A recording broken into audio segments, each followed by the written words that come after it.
We begin tonight with what's being called the biggest fraud on taxpayers in California history. Inmates stealing upwards of $1 billion in pandemic unemployment funds. Really mind-blowing stuff, among them serial killers, murderers, and rapists.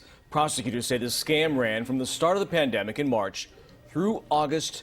35,000 inmates applied for unemployment. 20,000 of those claims were paid for $140 million and counting. Among those receiving benefits, Modesto's Scott Peterson, convicted of killing his wife and unborn son. Also on that list, serial killer Cary Stayner, who murdered 2 women and 2 girls near Yosemite National Park. Both Stayner and Peterson are on death row. CBS 13's Valina Jones is live outside EDD headquarters with how the scheme worked, Valina, and what the EDD is saying tonight.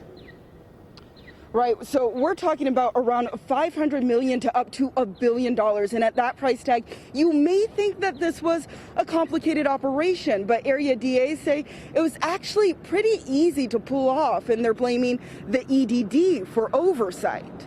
These inmates at the state and the local level are just laughing at us. Tens of thousands of California inmates are now accused of another crime, stealing millions in unemployment claims. It's in every single jail, every single prison. Familiar death row inmates with claims opened in their names: Scott Peterson, Yosemite area serial killer Cary Stayner, and Wesley Shermantine, the speed freak killer. So how did these inmates pull it off? Officials say they simply used their name or a fake one. Somebody had the audacity to put their name as Poopy Britches. El Dorado County DA Vern Pearson says inmates even used a tablet in the jail to file the paperwork or got help from someone on the outside. In return, EDD would mail a cash card. People, would show up at a ATM machine with a stack of these cards and take out, $15,000 in a space of 15 minutes. County DAs are blaming EDD for the failure they suspect could cost